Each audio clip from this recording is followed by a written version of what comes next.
रहस्यमयी नगरी। एक दिन की बात है।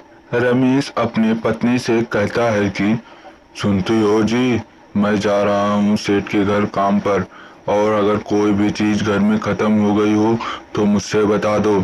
मैं आते समय उस चीज को लेकर आऊंगा, और तुम घर से बाहर मत जाना, और तुम घर का सारा काम कर लेना।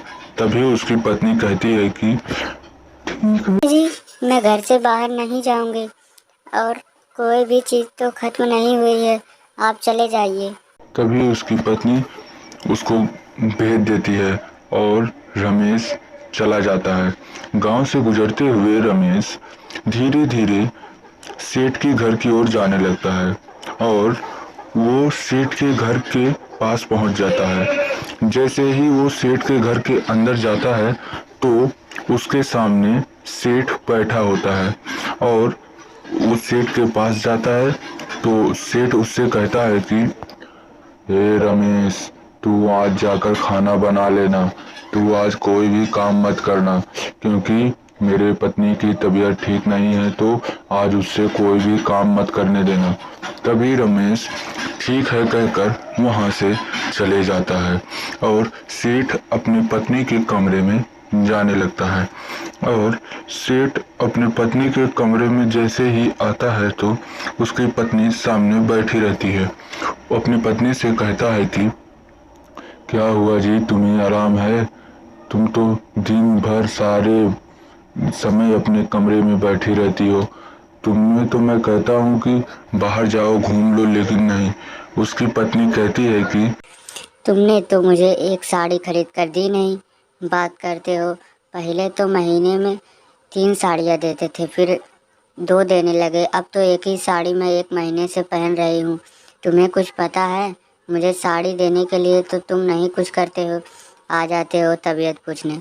तभी उसका पति कहता है, अरे जी घबराओ नहीं, मैं तुम्हें कुछ दिनों में बहुत सी साड़ियाँ खरीद कर देने वाला हूँ। तभी उसका पति वहां से चला जाता है बाहर की ओर, और उसकी पत्नी उसके ऊपर क्रोधित हो जाती है। तभी सेठ के सामने से कोई आता दिखता है। तभी सेठ कहता है कि क्या रे महेश, तूने क्यों आया यहाँ पर? तभी उससे ये सब सवाल सेठ पूछता है, और कहता है कि तुझे आने की क्या जरूरत थी? तभी महेश कहता है कि सेठ जी, ये सारे सोने के सिक्के हैं ना, इसे मुझे बेचना है। मेरी माँ की तबीयत ठीक नहीं है, तो मैंने सोचा इसे आपके पास बेच दूं, कुछ पैसे मिल जाएंगे माँ के इलाज के लिए। इसीलिए मैं आपके पास आया हूँ इस थैले को बेचने के लिए। इसमें 295 सोने के सिक्के हैं, और ये जल्द से जल्द आप बिकवा दें तो मुझे बहुत मेहरबानी होगी। तभी सेठ कहता है कि अरे अरे महेश, तू चिंता ना कर बेटा, मैं तेरी सारे सोने के सिक्के बिकवा दूंगा। तू बेफिक्र होकर जा घर, और अगर कोई भी दिक्कत हो तो मुझे बुला लेना, और दोबारा आने की कोशिश मत करना यहाँ पर। और तभी सेठ रामू को बुलाने लगता है, और आता है रामू और कहता है कि क्या सेठ जी, आप मुझे इतनी जल्दी से क्यों बुलाए? तभी सेठ कहता है कि ये महेश जो तुम्हें देगा सोने के सिक्के हैं इसमें, और ले जाकर ये थैला मेरे बेडरूम पर कबर्ड में डाल दो, और ध्यान से रखना इसे, क्योंकि ये बहुत महंगे हैं, और ले जाकर मेरे कबर्ड में रख देना। तभी रामू आगे बढ़ता है और सोने के थैले को लेकर सेठ के बेडरूम में चला जाता है, और उसे कबर्ड में रखकर वहां से लौट जाता है। वह लौटने के बाद वहां पर एक चोर आता है, जो उस सोने के थैले वाले सिक्के को उठाकर खिड़की से कूदकर बाहर की ओर चला जाता है, और फिर सेठ कुछ ग्राहकों को लेकर अपने घर पर आता है और रामू को बुलाने लगता है। जोर जोर से रामू को बुलाता है। तभी वहां पर रामू आता है और रामू से कहता है कि जाओ, जो मैंने तुम्हें सोने के सिक्के वाले थैले दिए थे उसे लेकर आओ, मुझे किसी को बेचना है। तभी रामू सेठ के बेडरूम में चला जाता है सोने के सिक्के वाले थैले को लेने के लिए। वहां पर रामू जाकर देखता है तो सोने के सिक्के के थैले गायब थे। रामू 2-3 बार चेक करता है और बहुत ज्यादा घबरा जाता है। दौड़ते हुए वह सेठ के पास जाता है और सेठ के पास आने के बाद रामू कहता है कि सेठ जी वहाँ पे जो मैंने रखा था सोने के सिक्के वाले थैले गायब हैं। लगता है कि कोई चुरा लिया। मुझे तो बहुत डर लग रही है सेठ जी, मैं अब क्या करूँ? मैंने वहीं पर रखा था, अच्छे से देखा। तभी सेठ कहता है कि मुझे बेवकूफ बनाता है, तूने ही लगता है चुराया है। रामू एक बार फिर कह रहा हूँ कि सोने के सिक्के लौटा दे, वरना तुझे और तेरी पत्नी को भुगतान करना पड़ेगा।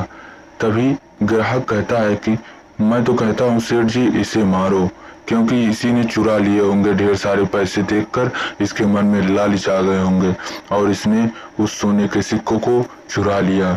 इसे तो मारना ही उचित होगा और इसको दंड नहीं दिया जाएगा तो ये बिगड़ जाएगा। तभी सेठ कहता है कि तू मेरे घरों में बरसों से काम कर रहा है, इसीलिए मैं तुझे एक मौका देता हूँ।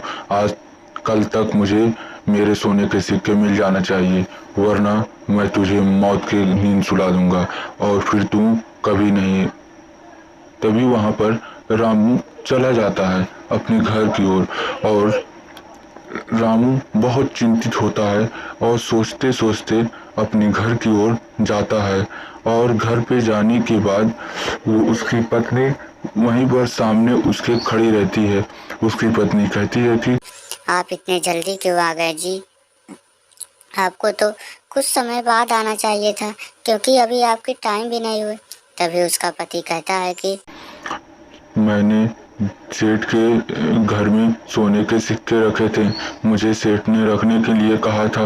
वो सोने के सिक्के किसी ने चुरा लिए और सेठ जी मुझे चोर समझ रहे हैं। उन्होंने कहा है कि अगर कल तक मैं उनके पैसे नहीं लौटाऊंगा तो वो मुझे और तुम्हें मौत की नींद सुला देंगे। तभी वो दोनों कुछ सोचते हुए घर से निकल जाते हैं। रात का समय हो गया था। वो दोनों बहुत घबराए हुए थे और धीरे धीरे जाने लगते हैं और घने जंगलों से गुजरने लगते हैं। तभी गुजरते गुजरते एक तूफान आता है और उनको अलग ही दुनिया में पहुंचा देता है।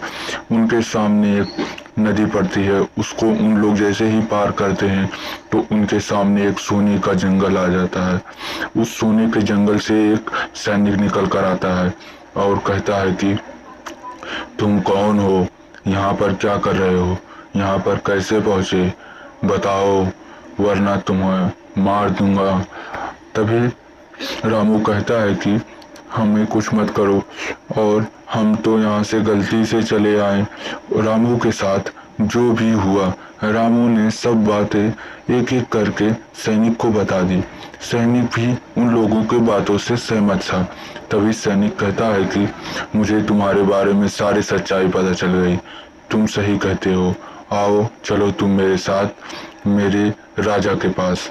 तभी सैनिक उन दोनों को अपने साथ राजा के पास ले जाता है। वो लोग जाते हैं और राजा सामने ही रहता है। तभी सैनिक उन लोगों के बारे में राजा को सारी बातें बता देता है और राजा उनकी सारी बातों को समझ जाता है वो उनको क्या परेशानी है। और सैनिक कहता है कि ये लोग भूकंप से आए हैं। तभी रामू कहता है कि राजा जी हमें कुछ मत करिए, हम तो बहुत गलती से यहाँ पर आ गए, हम तो कहीं और जा रहे थे, हमें ना जाने कैसे यहाँ पर पहुँच गए। राजा जी हमें माफ़ कर दीजिए, हमें छोड़ दीजिए, हम आपका कुछ नहीं करेंगे। तभी राजा कहता है कि मुझे पता है तुम दोनों यहाँ पर कैसे आए हो, वो जो बॉन्डर था वो मैंने ही भेजा था। मैं जानता हूँ तुम दोनों यहाँ पर मेरे ही बुलाने पर आए हो, क्योंकि जहाँ पर सोने के सिक्के रहते हैं वहाँ पर मुझे सब दिखाई देता है और वो राजा तुम दोनों को धोखा दे रहा था। उसने ही अपने नौकर से वो चुरावाने के लिए कहा था और तुम दोनों जाओ, अब स्वर्ग में रहना, कोई भी दिक्कत नहीं।